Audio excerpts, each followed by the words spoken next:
하시는 동안에 우리 누가복음 말씀 함께 교독하도록 하겠습니다. 누가복음 2장 8절부터 20절입니다. 제가 8절, 여러분 9절 이렇게 교독하겠습니다.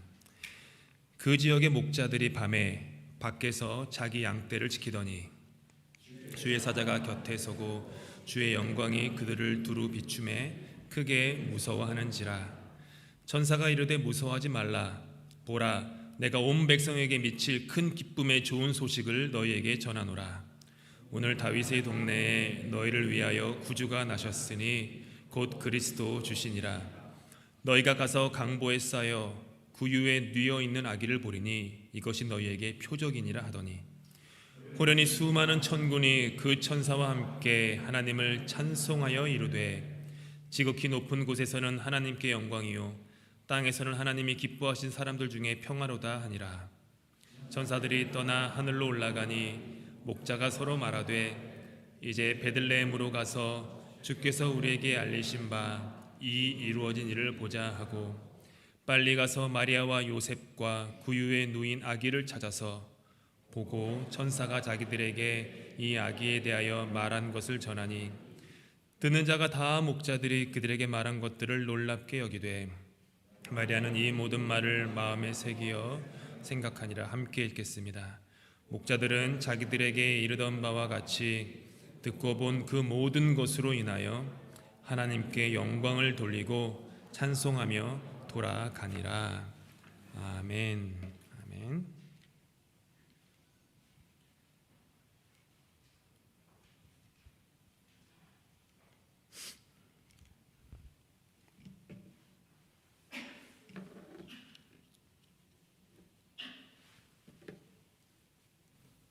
네. 결혼 전에 토론토 대학교 에베네세를 섬길 때 가보셨는지 모르겠어요. 구엘프 쪽에 가면은 엘로라 골지라고 아주 좋은 곳이 있어요.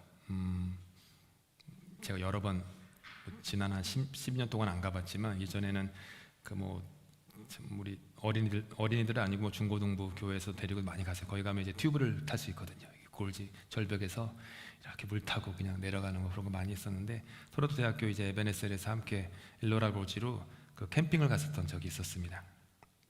하필이면 그날 비가 억수같이 왔어요. 진짜로 억수같이. 그래가지고 이 비를 쫄딱 맞으며 이렇게 텐트를 수선했던 기억이 있습니다. 그래도 남자들은 밖에 나와서 텐트 이리저리 보수하고 이렇게 막 땅 파고 이거 막 했죠. 덕분에 남자 몇은 잘 곳이 마땅치가 않아가지고 자동차 안에서 쪽잠을 잤던 기억이 지금도 생생합니다. 명성교회에서 교육전도사로 사역할 때에는 목회자 가족들이 그 토보머리로 그 캠핑을 갔던 적이 있었습니다. 하필이면 그날도 너구리가 서성거리며 밤새도록 텐트를 만지작거리는 바람에 한숨도 못 잤습니다. 집 나가면 X 고생이다 라는 말이 정말 맞는 말이죠.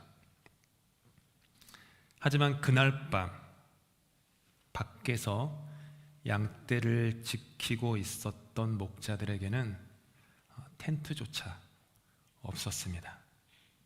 8절에 나오는 밖에서라는 이 헬라어의 원뜻은 들판에서 살다 혹은 비박이라는 뜻입니다.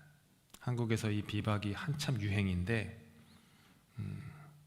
한국에서 유행하는 비박은 개념이 좀 달라요. 원래 비박은 18세기 초에 스위스 독일어에서 유래한 그 비박, 여기 써 있어요. 비박이라는 그 단어예요. 그 독일어로 비라는 게 주변이라는 뜻이고 제가 독일어 발음이 정확치 않지만 바흐라고 하는 그거는 감시하다, 주변을 감시하다라는 게 비박의 뜻이에요. 원래는 군인들이 주변을 감시하기 위해 텐트를 사용하지 않고 주변의 그 지형 지물들을 이용해서 하룻밤을 세우는 것, 이게 이제 비박이에요. 이처럼 오늘 본문의 목자들은 열린 들판 한가운데의 열린 하늘 아래에서 지붕과 담의 보호가 없는 야영을 하고 있었습니다. 목자들이 처한 삶의 현실은 일말의 낭만도 없었어요. 여러분, 밖에 있는 것은요, 춥고 밖에 있는 것은 위험합니다. 그리고 우리 모두는요, 밖이 아닌 그 안을 이렇게 원합니다.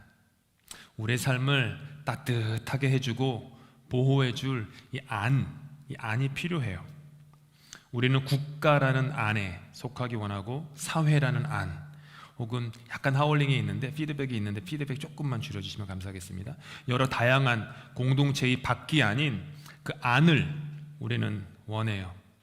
그런데 성탄의 복음은요, 밖에 있었던 목자들에게 가장 먼저 전해졌습니다. 최근 전 세계적으로 그 인종 혐오 범죄가 참 많아졌습니다.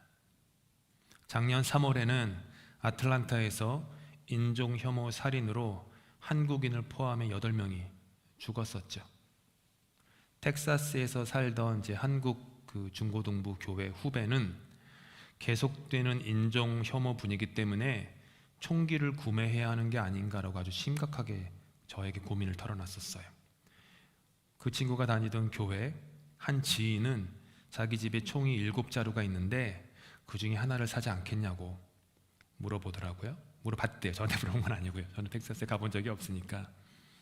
그 친구가, 후배가 그러더라고요. 텍사스에서 고속도로 운전하면 고속도로 옆에 있는 사람은 5에 4명 정도는 총 가지고 있다고 생각하시고 운전해야 된다고 그러더라고요. 호주에서 임신한 부부가 산부인과 대기실에 있을 때 한 백인 여성이 다가와서 중국으로 돌아가, 나는 이 나라에서 태어났어 라고 소리친 떠들썩한 사건도 있었어요. 하지만 그 산부인과에서 기다리던 부부는 호주에서 나고 자란 한인 3세였습니다.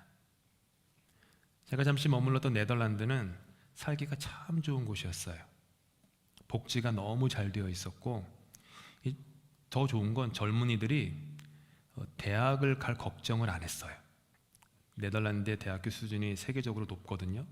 근데도 고등학교, 지금으로 치면 12학년 되는 애들이 대학에 대한 스트레스가 없었어요. 왜냐하면 네덜란드 사회에서는 대학을 간 사람이나 대학을 가지 않고 전문 직업을 선택한 사람이나 어떤 차별도 없고, 심지어 그들이 사는 삶의 질조차 똑같았어요. 그러니까 굳이 대학에 안 가도 되는 그런 사회. 그러니까 스트레스가 없었어요. 구직 스트레스 없어요. 실업 전혀 스트레스가 없어요. 많은 젊은이들이 파트타임으로 일만 해도 생계를 충분히 살 수 있는 복지가 되어 있었어요. 은퇴 두말할 나위 없이 스트레스가 없었죠. 근데 제가 거기 살면서 느낀 것은 그 모든 혜택들이 네덜란드 사회라는 그 시스템, 그 신분, 스테이러스죠. 그 안에 있는 사람들을 위한 것이지 그 밖에 있는 사람들을 위한 것은 조금도 아니었어요. 제가 네덜란드 코켄원이라는 곳에서 작은 마을에서 3,500명 되는 작은 마을에서 있을 때 그 건너편에 그 다리 건너가면은 자전거를 타고 가면 한 20분, 30분 되는 길지 않은 거리죠. 가면은 브루켈렌이라는 아주 예쁜 동네가 있었어요. 그 브루켈렌에서 지금의 미국의 브루클린이 생긴 거예요. 거기 있던 사람들이 옛날에 미국으로 이민 가가지고 브루클린이라는 도시를 세운 게 이제 브루클린. 그래서 네덜란드 발음으로 브루켈렌이라고 했는데, 거기서 우연히 기적처럼 만난 한인 가정이 있었어요. 성당 다니는 분이었는데 한인 가정인데 아주 그냥 얼마나 귀한 사람들인지 그래가지고 정말 좋은 교제를 했었는데, 그 남편이 건축학 석사를 공부했는데 네덜란드에서 그 학교를 전체 수석으로 졸업을 했어요. 열심히 공부한 거죠. 그런데 자기보다 공부를 훨씬 못했던 네덜란드 사람들, 젊은이들, 그리고 유럽 시민권을 갖고 있는 젊은이들은 졸업도 하기 전에 전부 다 직장을 얻었는데, 이 친구만 어디에다 문을 두드려도 직업을 구하지 못하는 거예요. 구하다 못 구하고 결국 한국으로 들어갔어요. 밖에 있는 것은 춥습니다. 밖에 있으면 위험하고 아프고 또 외로워요. 그리고 그날 밤 목자들은 밖에서 자기 양떼를 지키고 있었습니다. 그런데 하늘의 천사는 안에 있던 사람들이 아니라 밖에서 열린 하늘과 열린 들판에서 그 어떤 도구도 자기를 보호해주지 못하는 그런 연약한 처지에 있었던 목자들에게만 찾아갔어요. 그날 밤 안에서 잠을 자던 수만 명의 베들레헴 사람들, 수십만 명의 예루살렘 사람들에게 천사는 관심조차 없었어요. 안 찾아갔어요. 유일하게 꼭두 새벽에 눈을 비비며 추워서 몸을 막 부비며 있었던 천한 신분의 목자들에게만 천사가 찾아갔어요. 그리고 그들에게만 아기 예수의 좋은 소식을 전해줬어요. 이유가 뭘까요? 아기 예수께서 나신 성탄은 밖에서 일어났기 때문이에요. 아기 예수는 찬란하고 우뚝 솟은 예루살렘 성전 안이 아니라 저 바깥 베들레헴의 초라한 단칸방에서 태어나셨기 때문이에요. 그리고 공생애 동안 예수님께서는 율법 밖에 있는 사람들에게 다가가셨어요. 그게 예수님의 사역의 거의 전부였어요. 율법 안에 있었던 사람들과는 좀 척을 지셨지만 율법 밖에 있는 사람들에게 주님은 가셨어요. 바리새인들, 사두개인들, 대제사장들, 산헤드린 공회의 72명의 그 나라의 종교 지도자들, 그들 모두는요 서로 사이가 안 좋았거든요. 어떤 이들은 부활을 믿고 어떤 이들은 부활을 안 믿고 정치적으로도 사이가 안 좋은 사람들이었어요. 근데 그들이 가졌던 유일한 공통점 하나가 있었어요. 그들이 가졌던 유일한 공통점이 뭐냐 하면 자기들 앞에다가 선을 하나 쭉 거놓고 선 안쪽의 사람과 선 바깥의 사람으로 사람을 구별했다라는 거예요. 그게 그들이 한 공통점이에요. 이렇게 조금 작은 원을 그린 거죠. 이 안의 사람들, 당신들은 내 사람, 밖에 있는 사람들은 하나님의 구원에서부터 벗어난 저주받은 사람들, 이렇게 했던 거예요. 선 안쪽의 사람은 거룩한 사람, 믿음 있는 사람, 율법을 지키는 사람, 할례 받은 유대인, 그래서 구원받는 사람으로 그 사람에 대한 가격표를 붙였어요. 그리고 선 밖의 사람들은 병든 사람, 불결한 사람, 할례 받지 못한 외국인, 피부색이 다른 사람, 그래서 구원받지 못하는 사람으로 가격표를 붙였죠. 그리고 그들은요 온 힘을 다해 그 선을 지켰어요. 그런데 어느 날 갈릴리라는 일자 무식 동네, 그 중에서도 나사렛이라는 듣도 보도 못한 산동네에서 온 30세 된 예수라는 청년이 갑자기 그 선을 지우기 시작하는 거예요. 그들은 분노했고, 그들은 저항했고, 그들은 온 힘을 모았고, 그들은 모함했고, 결국 그들은 그 예수라는 청년을 십자가에 못 박아 죽였어요. 만약 예수께서 그들이 그어놓은 선을 지우지 않았다면 그들과 화목하게 지내셨을 거예요. 근데 그 선을 지우니까, 자기들의 기득권이 사라지니까 갑자기 할례 받지 않은 사람들도 하나님 나라의 범주에 들어간다라고 얘기하니까 싫었던 거예요. 싫었던 거예요. 그리고 예수님께서는 십자가의 죽음이라고 하는 지우개로 그 선을 결국엔 다 지우셨어요. 예수께서 숨을 거두실 때 지성소와 성소를 구별하는 휘장이라는 선은 지워졌고, 그 누구나 어느 누구든지 하나님을 전심으로 찾는 자는 깊은 관계에 들어갈 길이 열렸어요. 거대한 돌문이라는 선으로 구별된 이 편의 죽음과 저편의 삶에서 예수께서는 부활하시고 돌문을 굴리심으로 말미암아 이 편의 죽음과 저편의 삶을 영원으로 이때 쉬었어요.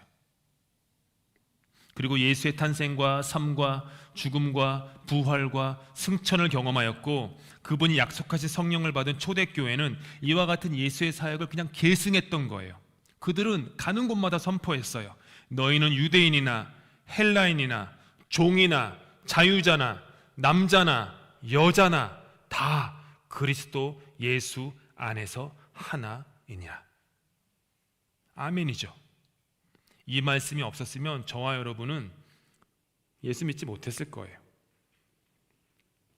안타까운 건 여전히 이 말씀으로 구원받은 교회가 이 말씀을 지키지 못한다는 거죠. 알게 모르는 선들이, 구별되는 선들이, 안쪽의 사람과 밖의 사람을 구별하는 선들이 교회에도 있죠. 초대교회는 이 예수의 복음을 진짜 믿었어요. 그냥 머리로 믿은 게 아니라 마음으로 믿은 것만이 아니라 이 배로, 꿈틀거리는 배로 믿었고 그렇게 살았어요. 그리고 그 복음, 이 좋은 소식이잖아요. 헬라인에게, 종들에게, 여자들에게 얼마나 좋은 소식이에요. 이걸 들고 나갔던 거예요. 산 넘고 물 건너 산 위에 올라가서 동네 사람 여러분, 이 좋은 소식을 들어보세요. 하나님이 당신을 사랑하세요. 당신의 조건이 무엇이든지 간에 율법은 당신을 선 밖의 사람이라고, 하나님의 나라의 범주에 들어가지 않는 사람이라고 규정했을지 몰라도 아니에요. 하나님이 당신을 사랑하세요. 예수께서 당신을 위해 죽으셨어요. 그리고 부활하셨어요. 당신은 하나님의 자녀예요 라는 선포를 했던 거예요. 그때부터 교회가 유대 예루살렘이라는 좁디 좁은 땅을 벗어나서 유럽으로, 아시아로, 아프리카로 번져 나갈 수 있었던 거예요. 히브리서 저자는 예수님이 어떤 분이셨는지 다음과 같이 우리에게 가르쳐 주셨습니다. 함께 읽겠습니다. 시작. 그러므로 예수께서도 성문 밖에서 고난을 받으셨습니다. 그러므로 우리도 진영 밖으로 나가 그에게로 나아가서 그가 겪으신 치욕을 짊어지십시다. 놀라운 복음이에요.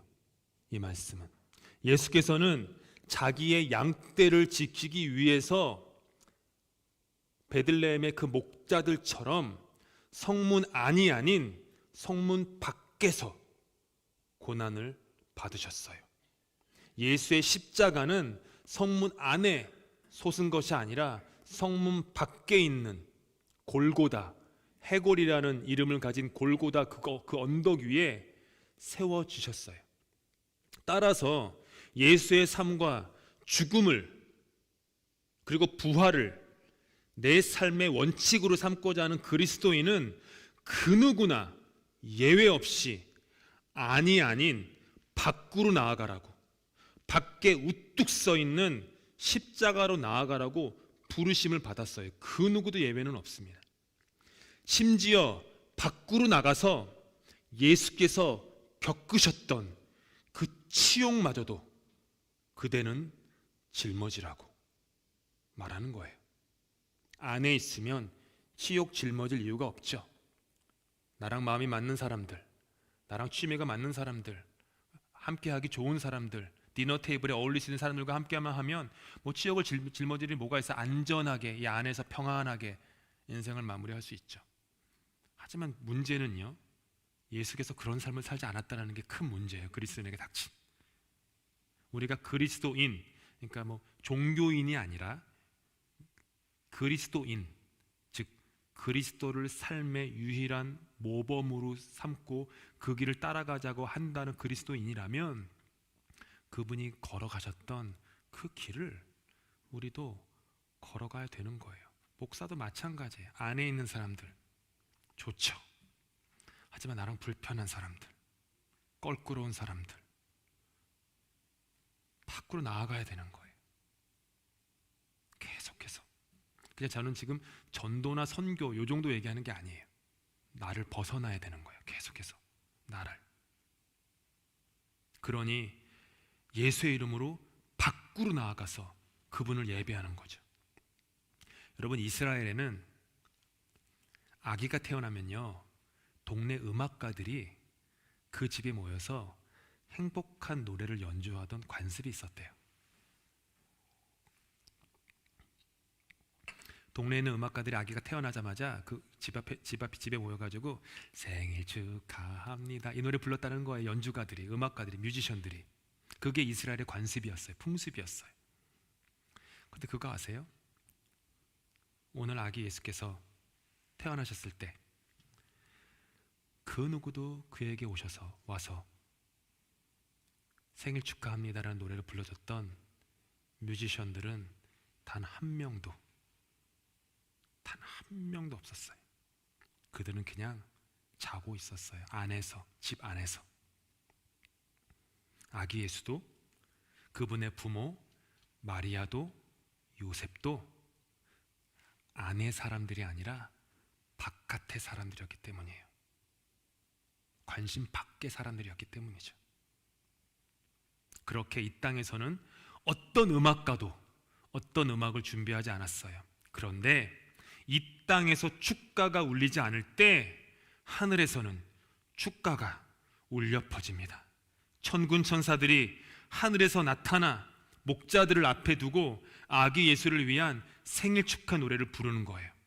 지극히 높은 곳에서는 하나님께 영광이요, 땅에서는 하나님이 기뻐하신 사람들 중에 평화로다. 나팔을 불면서 온 하늘이 쩌렁쩌렁하게 예수의 탄생을 축하하는 노래를 부르고 있는 거예요. 사랑하는 성도 여러분, 겸손히 주님을 섬길 때 이 땅에서는 그 누구도 여러분에게 축하의 노래를 불러주지 않을 거예요. 저도 마찬가지예요. 다 그래요. 그런데 그거 꼭 잊지 마세요. 이 땅에서는 나의 헌신과 땀과 심지어 내가 흘리는 피에 대한 그 축하와 그 축하의 노래가 울려 퍼지지 않을지 몰라도 하늘에서는 저와 여러분을 위한 천군 천사가 모여서 노래해요. 밖에서 자기 양떼를 지키는 사람을 주님께서는 결코 잊지 않으시기 때문이죠. 여러분, 구원이란 말 되게 좋아하시죠?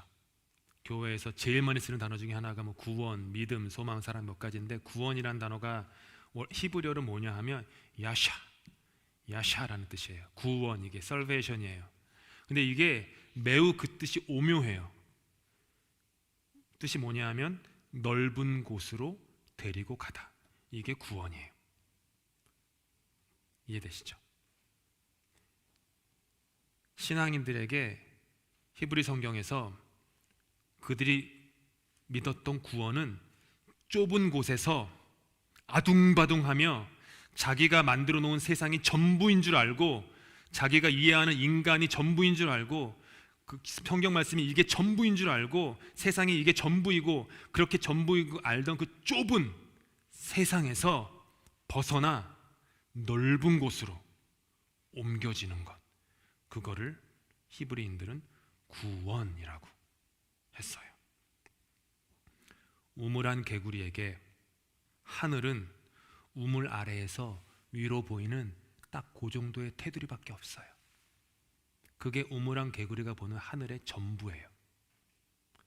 그런데 그 개구리가 우물 안에서 하늘은 이게 전부구나 라고 믿는다면 참으로 통탄할 일이죠. 하늘은 이 정도가 아니니까요. 그래서 우물한 개구리가 구원을 받기 위한 방법은 단 하나, 우물을 나와서 넓은 곳으로 데리고 가는 구원의 손길이 있어야만 합니다. 밖으로 건져져야만 그에게 구원이 임할 수 있는 거예요. 나란 존재도 마찬가지예요. 나란 존재의 좁은 틀 안에 갇혀 있으면 나에게 참된 구원은 없습니다. 자유도 없어요. 기독교는요, 타력 종교예요. 기독교는 타력 종교, 즉 나 스스로가 아닌 내 밖에 있는 누군가가 나를 밖으로 건져 주셔야만 구원받는다라는 것을 믿음으로 고백하는 게 기독교예요. 타력 종교. 다음의 그림을 보시기 바랍니다. 넘겨주세요. 네. 나도 알고 당신도 아는 내가 있어요. 나는 알지만 당신은 모르는 내가 있어요. 나는 모르는데 당신은 아는 또 내가 있어요. 마지막으로 나도 당신도 모르는 내가 있어요. 나도 알고 당신도 아는 나, 이건 뭐 공개적인 거예요. 쉽게 관찰 가능하죠. 나 자신의 상대에게 노출되기를 꺼리지 않는 부분이죠. 목사님은 안경을 썼네, 머리는 오늘 어떻네, 옷은 어떻네, 남자네, 한국인이네, 나이는 어느 정도네, 차는 뭐네, 집은 어디네, 이런 것들. 직업은 뭐네. 나도 알고 남도 아는 나. 나는 알고 타인은 모르는 나는요, 타인에게 비밀로 감추어진 것들이에요. 내 안에 있는 공포, 불안, 의심, 불신앙, 욕망 같은 비밀들, 그런 것들이죠. 나는 모르고 당신은 아는 나가 있어요. 소위 이게 이제 한국에서 한국말로 착각이라는 건데, 다른 사람은 다 아는데 정작 본인은 몰라, 이거예요.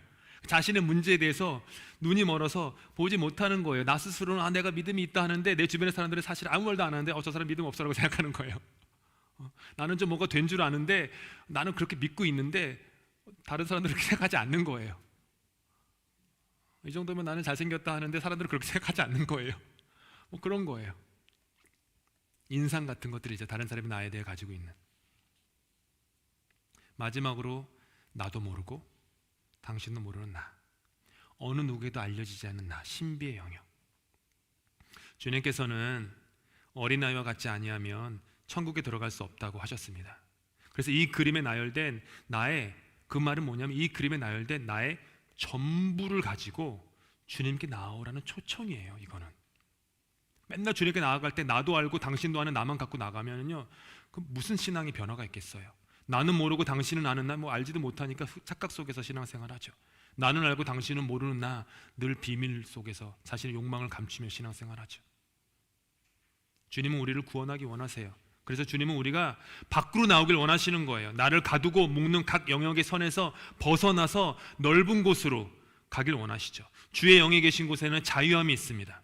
넓은 곳 밖으로 나올 때 우리는 비로소 자유인이 돼요. 더 이상 자기만의 세계의 우물한 개구리처럼 갇혀있지 않기 때문입니다. 내 위로 보이는 좁은 테두리 너머의 하나님, 성경책 활자 너머의 하나님, 나도 남도 아닌 하나님이 보시는 나와 남을 바라볼 때 우리는 자유할 수 있어요. 나와 남이 아는 나, 나는 알고 남은 모르는 나만 가지고 신앙생활 한다면 모든 것 아시는 주님 앞에 그것은 그냥 껍데기 신앙생활일 뿐이죠. 나는 모르고 당신은 아는 나를 언젠가 알게 된다면 그 사람에게 배신감을 느낄 뿐이에요. 나의 모든 것 아시는 주님을 믿고 나 자신의 좁디 좁은 테두리를 말씀과 성령의 은혜와 능력으로 조금씩 나오게 될 때 그제서야 우리는 믿음의 사람이 돼서 더욱 깊은 곳으로 다가가서 인생의 그물을 던지고 주님께 더욱 깊어진 삶을 드릴 수 있는 거예요. 교회는요, 이 건물만이 아닙니다. 고린도전서에서 바울 사도께서 이렇게 말씀하셨어요. 너희가 하나님의 성전인 것과 하나님의 성령이 너희 안에 계시는 것을 알지 못하느냐? 무슨 말이죠? 여러분 한 사람 한 사람이 교회라는 거예요. 한 사람 한 사람이. 그렇기 때문에 런던 한인교회가 참된 교회로 세워지려면 다른 방법이 없어요.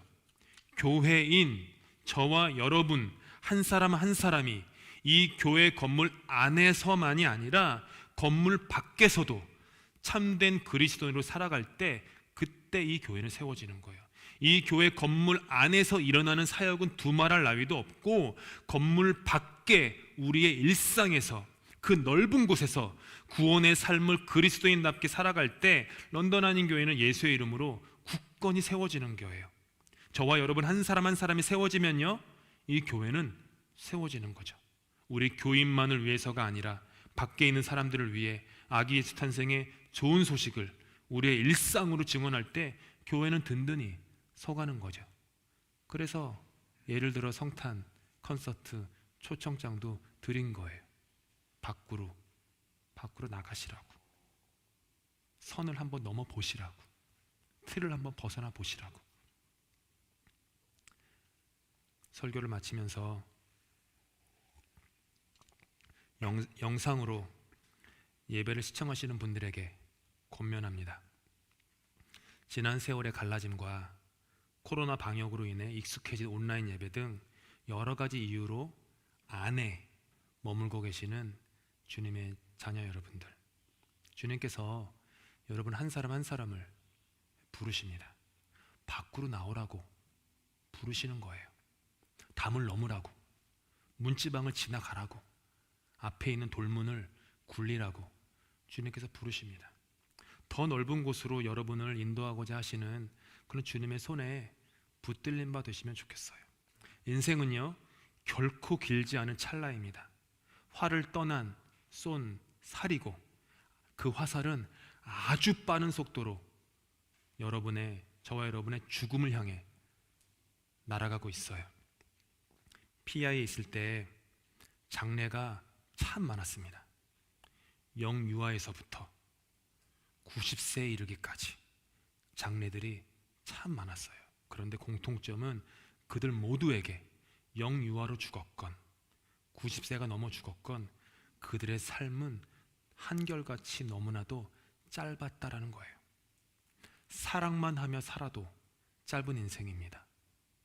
믿음으로만 살아도 짧은 것이 인생입니다. 믿음은 모험이에요.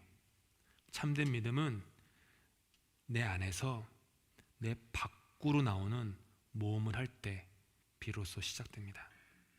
밖에서 자기 양떼를 지키던 목자들에게 구원이 임했습니다. 밖으로 더 넓은 곳으로 데리고 가시는 주님의 구원이 우리 모두에게 임하시기를 주님의 이름으로 축복합니다.